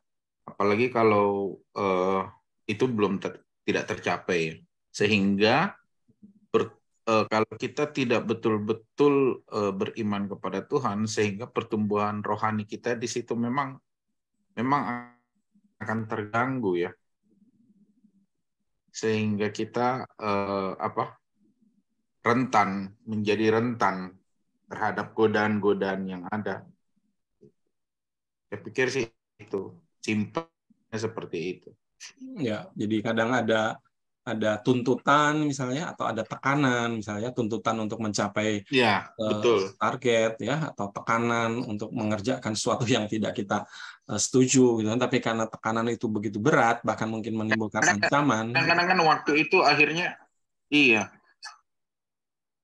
Kadang-kadang dengan tekanan-tekanan begitu kan pertumbuhan rohani seperti mungkin ya terus terang mungkin dengan yang biasanya rutinitas saat teduh terus mendengarkan firman Tuhan itu jadi termakan semua, terkonsumsi gitu waktunya, sehingga ya memang pertumbuhan rohani itu terganggu karena begitu kita sehari umpamanya kita tidak melakukan saat teduh atau itu kan kalau setiap hari terus menerus secara kontinu itu ya akhirnya pertumbuhan rohani itu tidak akan bertumbuh. Karena kan kita bertumbuh itu kan dalam rohani kita itu kan kita kan melalui pendengaran dan kita mendengar firman Tuhan sehingga kita bisa bertumbuh gitu. Ya. Seperti itu, Pak. Ada kalimat kurang lebih gini katanya. Lutut yang berdoa di pagi hari itu akan menopang kaki sepanjang hari, lah kira-kira begitu ya.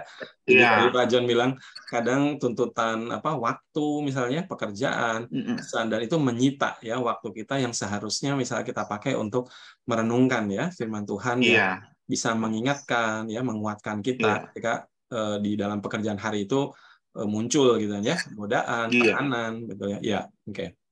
Saya ingat ada seorang pengusaha ya, dia saya kenal secara pribadi ya, jadi saya percaya kesaksian dia ketika dia mengatakan bahwa dia pagi hari dia akan berdoa, dia akan pakai waktu sekian jam ya setiap hari untuk berdoa ya, bersyukur, lalu minta pimpinan Tuhan dalam keputusan-keputusan dalam bisnisnya.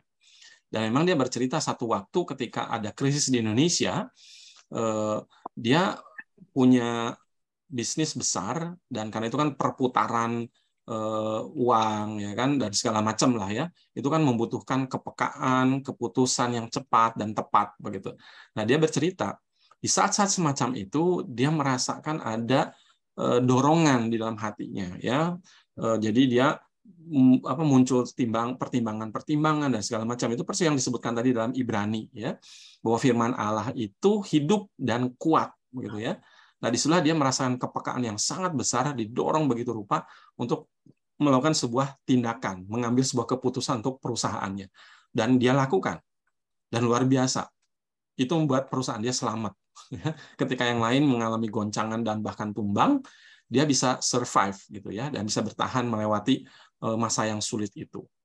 Nah, itu yang saya lihat memang itu tadi yang Pak John bilang, kadang kesulitan, tekanan ya, atau bahkan mungkin juga sifatnya godaan ya, bisa mengarahkan kita melakukan sesuatu yang tidak tepat gitu ya. Baik, mungkin ada yang lain yang bisa mengomentari atau bertanya, silahkan. Saya ingin Pak. Oh iya, silakan. Ada dua orang ya. Siapa dulu? Pak Lani ya, Bu Lani dulu ya, wes silahkan gantian dulu ya. Saya nanti, Bu Lani dulu, silakan. Ada itu Pak Alex nanti. Kalau dikatakan pertumbuhan ya Pak, pertumbuhan itu kan sebuah pribadi atau sebuah gereja, sebuah pribadi itu kan aspeknya sangat banyak ya, aspek-aspek pertumbuhannya. Jadi untuk menilai atau kita sendiri mengevaluasi, aku ini bertumbuh apa enggak ya, itu cukup sulit ya. Karena setiap kali ya, tapi dengan firman tadi juga kita makin bertumbuh, kita makin berbuah itu ya makin dikurangi daunnya, makin disiangi begitu ya. Supaya Jadi fokus kelihatannya ya, kan supaya fokus pada buah ya. Jadi nggak barbar gitu, nggak selesai gitu. Ada banyak perkara yang satu soal sudah survive, sudah bisa, ada soal yang lain, ada aspek yang lain, ada. Betul. Dan makin hari saya lihat, saya setua hampir 70 tahun ini makin konyol aja gitu loh, makin sederhana, makin hal-hal yang konyol-konyol itu malah itu memang harus dibersihkan terus begitu. Konyol menurut saya ya, ukuran saya makin konyol. Tapi tahun-tahun berapa ya, kira-kira tahun 19 sekian gitu, belum tahun 2000 itu gereja kita pernah mencoba untuk mengukur ya, untuk mendeteksi pertumbuhan. Waktu itu baru kemajelisaan yang pertama kalau nggak salah atau kedua begitu, pakai Christian Schwartz ini, pertumbuhan gereja yang natural, alamiah ini. Saya pikir ini lumayan baik juga karena secara sederhana diukur melalui 8 faktor ya, melalui 8 kualitas esensial ya. Intinya begini, gereja itu atau pribadi ya, gereja kita katakan pribadi yang sehat itu otomatis tumbuh. Iya, betul. Sehat ya tumbuh. Sehat itu nanti akan tumbuh gitu loh. Kalau enggak tumbuh itu ada yang sakit gitu loh. Ya, kanker ada yang itu, enggak benar gitu. Itu kanker namanya, Bu. Jadi betul. Di situ dilihat 8 faktor ya. Di mana 8 faktor esensial ini diukurlah gereja kita. Dan ternyata benar waktu itu dengan Pak Hendra ya. Jadi yang diperkirakan itu benar, yaitu bilah yang paling rendah itu ternyata kerohanian yang antusias menyala-nyala gitu. Sehingga untuk beberapa tahun ke depannya gereja kita mengadakan pembinaan-pembinaan, ada kursus Alkitab kaum awam dan sebagainya begitu, dikonsentrasi di situ. Tapi sayangnya setelah beberapa tahun itu tidak diadakan evaluasi lagi gitu, nggak diukur lagi gitu. Waktu saya tanya pada Pak Indra, ya dia ketawa ngakak, dia bilang nggak perlu lah, kita sudah tumbuh kok, ya sudah gini ini ya sudah, anggap aja sudah berhasil gitu. Maksudnya ya memang nggak perlu untuk secara agak itu diukur kembali ya. Tapi itu salah satu pendataan yang lumayan baik juga gitu ya, secara sederhana begitu. Itu yang menurut saya. Ya, jadi memang dari beberapa peneliti semacam itu, indikator itu memang sesuatu yang penting sih ya. Sekalipun memang tidak selalu itu tepat persis, tetapi indikasi itu kan memang juga penting ya untuk menunjukkan kita ada di mana dan perlu kemana begitu ya, gitu. Ya, saya harap itu terus menjadi sesuatu yang kita juga perhatikan baik secara personal ya sebagai pribadi maupun secara komunal sebagai gereja. Nah, salah satunya juga PA semacam ini juga ya, sekalipun lahir dari kondisi pandemi, tapi justru menjadi suatu yang baik ya ketika kita akhirnya punya sebuah wadah untuk terus belajar bersama-sama secara terarah ya, karena kita pakai Injil ya untuk terus berkelanjutan ke depan. Ya, Pak Alex silakan Pak Alex. Ya, makasih Pak. Kalau menurut saya kita semua pasti ada masalah dalam pertumbuhan rohani. Karena kita semua orang berdosa. Ya. Kalau kita baca kembali Yeremia 2 yang tadi Pendeta Dedi sudah bacakan ya, saya bacakan lagi ya. Ya. Namun aku telah membuat engkau tumbuh sebagai pokok anggur pilihan, sebagai benih yang sungguh murni.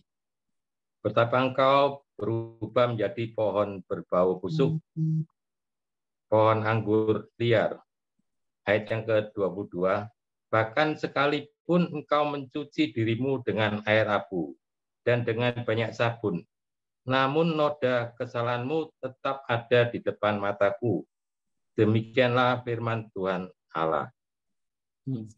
Kita bisa bertumbuh bukan karena usaha kita, tapi karena kasih karunia dari Tuhan. Manusia tidak bisa berbuat apa-apa kalau tanpa pertolongan Tuhan. Ya, makasih. Iya, betul. Makasih Pak Alex ya. Penekanan Pak Alex di situ tentang itu anugerah Tuhan, ya, pemeliharaan Tuhan, dan itu betul. Bahkan yang menarik di dalam Yohanes pasal 15 ini, kita itu bahasanya ya, ranting itu apa ya? Ranting itu dihidupi ya gitu, atau diberi makanan, itu menunjukkan ranting itu posisinya pasif begitu kan ya. Pokok anggur itulah yang memberi makan kepada ranting-ranting itu. Dan itu memang sebuah analogi atau metafora menunjukkan seperti tadi di dalam Efesus, bahwa itu bukan hasil usaha kita gitu kan ya, tapi ada unsur Allah yang memelihara kita gitu ya. Nah, jadi kita di dalam anugerah dituntut tanggung jawab. Makanya disebutkan tinggallah tetap gitu kan ya. Meno, tetaplah tinggal di dalam aku. Ya, karena di luar aku kamu tidak berbuat, bisa tidak menghasilkan apa-apa. Ya, nah itu penekanan yang disebut oleh Pak Alex ya. Betul, pada kenyataannya semua bermasalah dalam pertumbuhan pribadi kita kan gitu ya. Karena itulah kita perlu itu tadi ya, di rantingnya dibersihkan. Kita perlu dibersihkan ya. Ya, kita mau tidak mau harus menjalani proses itu ya. Baik, silakan ada yang lain yang mau memberi komentar, pemahaman, pertanyaan, silakan.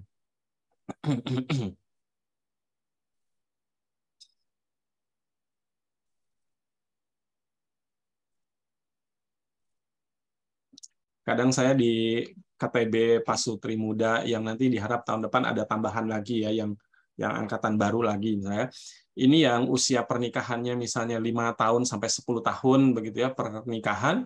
Kadang problem yang tadi Pak John sempat sampaikan juga muncul dalam bentuk misalnya ketika kesibukan ya, mengurus rumah tangga, memberi waktu untuk membangun pekerjaan ya, untuk demi masa depan juga sebenarnya kan, demi keluarga juga. Tapi kadang dalam situasi seperti itu ini kan juga muncul antara dilema begitu. Ngurusi keluarga artinya ngurusi anak ya, ngurusi pasangan suami istri, dengan ngurusi pekerjaan gitu ya. Lalu tantangan, tuntutan, tekanan hidup itu menimbulkan banyak sekali pilihan-pilihan yang harus betul-betul dengan bijaksana ya dipilah begitu. Dan itu menimbulkan pergumulan tersendiri di dalam pertumbuhan iman ya.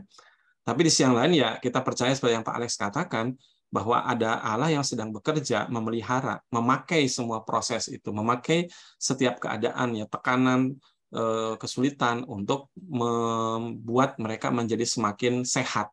Dan betul, saya tadi setuju dengan statement Bu Lani, yang sehat itu yang akan bertumbuh begitu. Dan sebaliknya, kalau bertumbuh tapi tidak sehat, itu pasti kanker begitu kan ya, sesuatu yang harus dipotong begitu. Ya. Tapi kalau itu pertumbuhannya sehat ya dibersihkan supaya semakin sehat ya. Silakan ada yang mau berbagi pemahaman, pengalaman. Silakan. Ini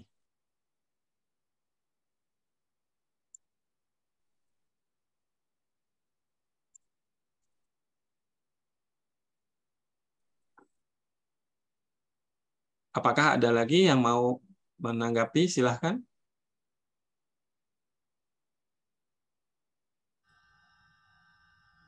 Jadi implikasi praktisnya, Ya, silakan Bu Lani. kalau saya, aplikasi praktisnya kalau menurut saya lakukan kalau kita mengira-ngira bertumbuh atau enggak, tapi membuat kita sehat. bagaimana caranya sesehat mungkin di dalam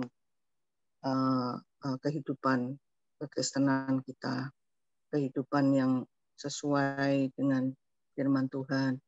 Itu yang saya pikirkan gitu untuk aplikasi diri.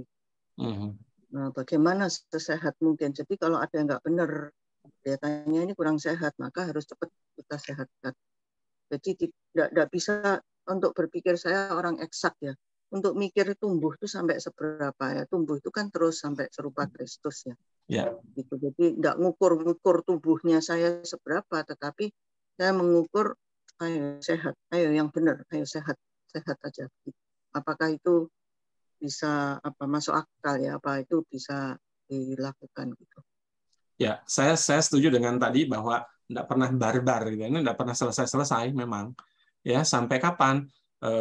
Salah satu ayat yang saya suka disebutkan bahwa Allah itu sedang bekerja sejak kita percaya sampai kepada Kristus datang. Kan gitu ya. Nah, sekarang kan Kristus belum datang kan gitu ya. Jadi memang kita masih sedang diproses terus oleh Tuhan, ya kan? Kita belum pernah selesai dan belum akan berhenti, kecuali itu tadi mati atau kita memang bertemu dengan Tuhan yang kedua kali datang dulu begitu sebelum kita mati. Jadi itu proses yang tidak akan habis. Lalu secara praktis, kalau saya pribadi ya, saya kadang sebelum tidur itu mesti merenung ya, mesti mengevaluasi, mikir, selain nyiapin juga besok apa gitu. Jadi saya selalu lihat agenda besok ngapain, seminggu ke depan mau ngapain gitu kan, supaya ritme itu masih tetap terjaga, nggak terlalu melenceng lah gitu kan. Nah, itu kebiasaan yang kadang saya lakukan tuh sejak dari remaja setahu saya ya. Jadi malam itu seperti di Mazmur sih bilang ya, Tuhan mengajar aku di pembaringan pada waktu malam hari begitu ya. Nah itu saya pikir yang Bu Lani istilahkan tadi adalah evaluasi, baik itu komunal gereja maupun secara personal pribadi ya, kita terus menerus begitu. Atau secara praktis saya juga pakai istilah dengan apa seorang muda menjaga kelakuannya bersih, dengan menjaganya sesuai firman Tuhan. Nah saya maknai menjaga sesuai dengan firman Tuhan itu seperti orang menaruh ke orbitnya begitu ya, karena saya ini senang dengan NASA begitu ya. Itu kan kalau meluncurkan roket itu kan nggak langsung sekali luncur langsung nyampe di titik koordinat, tapi kan harus terus-menerus diarahkan, disesuaikan, didorong kan gitu toh. Nah itu saya lihat dengan kejujuran, dengan kepekaan ya, kita mengevaluasi diri sendiri seharian ini ngapain gitu kan, apa yang sudah dilakukan, apa yang seharusnya kita lakukan. Saya setuju bahwa evaluasi harus dilakukan, karena tanpa evaluasi ya kita nggak akan tahu ada di mana dan harus kemana kan begitu. Jadi saya pikir makasih juga. Saya pikir memang pertumbuhan itu tidak akan pernah selesai ya. Dan betul yang Pak Alex bilang, semua orang bermasalah dalam dirinya, karena itulah perlu dibersihkan tadi ya. Itu perlu dibersihkan supaya kita semakin berbuah. Ya saya harap ini ya PA yang bulan ini saya lihat kisah Injil Yohanes itu suatu yang sangat luar biasa ya. Dari 4 Injil memang Yohanes itu sangat khas sekali ya, selain yang 3 yang lain juga tentu baik ya. Tapi Injil Yohanes ini sampai pasal yang akhirnya kan disebutkan supaya orang itu ketika melihat tanda mereka itu percaya bahwa Yesus adalah Mesias, anak Allah, dan di dalamnya kita beroleh hidup katanya kan. Nah itu saya pikir menjadi sesuatu yang sangat praktis begitu. Belajar supaya apa? Supaya kita mengenal dan percaya begitu. Karena percuma kalau kita hanya punya pengetahuan tapi tidak punya kemauan ya kan untuk menjadi serupa Kristus, itu sesuatu yang sia-sia. Baik Bapak Ibu, apakah ada satu orang terakhir? Kalau nggak ada kita akan akhiri. Saya Pak Dedi. Ini suara Bayu ya. Oke, silakan Bayu. Kalau perbedaan pertumbuhan rohani atau perbedaan kedewasaan rohani itu kan kalau tidak diselesaikan atau tidak ada pertumbuhan itu juga bisa menimbulkan pertentangan. Menimbulkan? Pertentangan. Ya. Ya, berarti kalau bisa jadi juga kalau misalnya seorang itu lebih bertumbuh, sedangkan yang misalnya keluarganya tidak. Ketika ada keputusan, ketika ada pertimbangan yang harus diambil, itu bisa jadi problem sendiri. Betul. Ya, satunya berbuah, satunya tidak. Betul, iya. Secara perspektif pemikirannya, pola pikirnya juga tidak sama. Yang satu melihat secara spiritual, secara melihat dengan kacamata iman, satunya kan juga kesulitan untuk mengikuti pola pikir seperti itu. Itu match juga dengan apa yang Pak Dedi khotbahkan kemarin minggu, bahwa pertentangan itu bisa muncul bukan hanya dari yang tidak seiman, tapi juga dalam yang mengaku percaya pun itu, kalau tingkat pertumbuhan imannya berbeda, ya itu juga bisa jadi problem. Betul. Itu aja Pak Dedi. Ya, makasih. Dan disitulah juga sebenarnya berlaku proses pertumbuhan, kan begitu ya. Bertumbuh dua belah pihak ya, dua belah pihak gitu kan, sama-sama bertumbuh gitu. Dan saya biasa pakai kalau misalnya untuk konseling ya, untuk memetakan ya masalah ini di mana, saya selalu pakai seperti ini apa, triangular love begitu ya, tiga aspek cinta. Jadi ketika kita suami istri misalnya kan saling mengasihi, oke, saya bilang komponennya apa mengasihi itu? Satu pasti itu adalah passion ya, ada ketertarikan physically gitu kan, oh ganteng, oh cantik. Tapi itu kan akan berubah dengan berurut dengan waktu ya, seturut waktu ya. Semakin tua semakin sakit, semakin tidak ganteng, semakin tidak cantik. Oke lah, itu tidak bisa dihindari dan itu harus diterima, harus dihadapi. Paling bisa dihambat dikit lah dengan merawat tubuh kan gitu ya, olahraga segala macam. Aspek yang kedua itu adalah intimacy. Gitu kan ya, intimacy itu kedekatan, itu tadi keseimbangan misalnya kan ya, semakin kita bisa memahami pasangan, kita bisa menerima, bisa mengerti, semakin kita bisa serupa gitu kan dalam hal berpikir, itu semakin mengurangi konflik.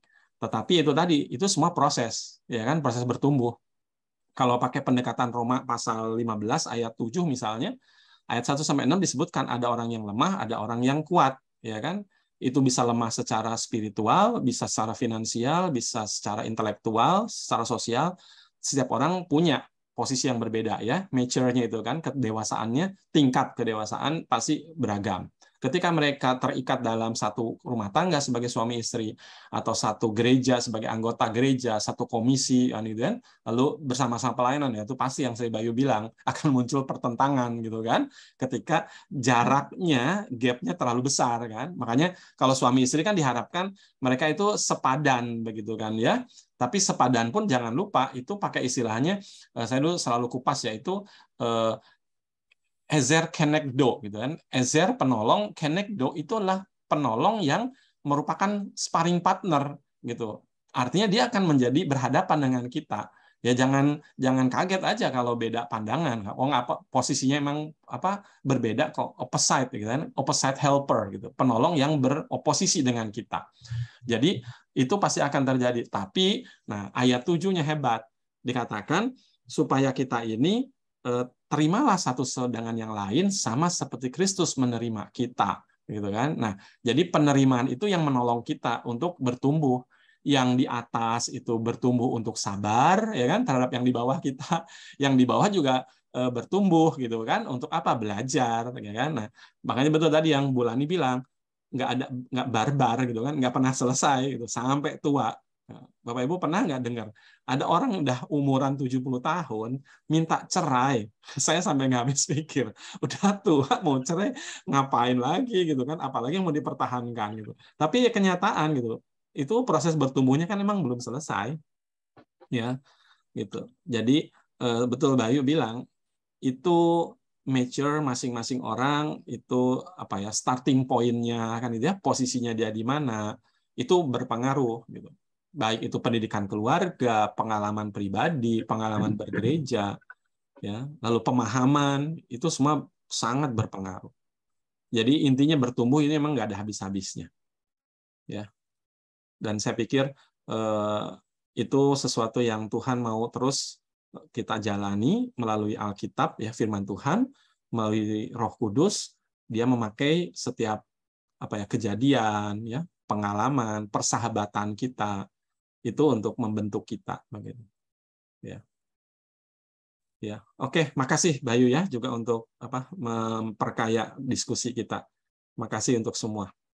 Baik, kita akan akhiri dulu ya untuk malam ini supaya nanti kita bisa istirahat dulu, lalu 2 hari Jumat yang akan datang kita akan bertemu lagi dengan Pak Andri ya.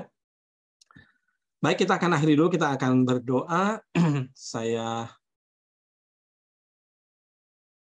stop dulu ya.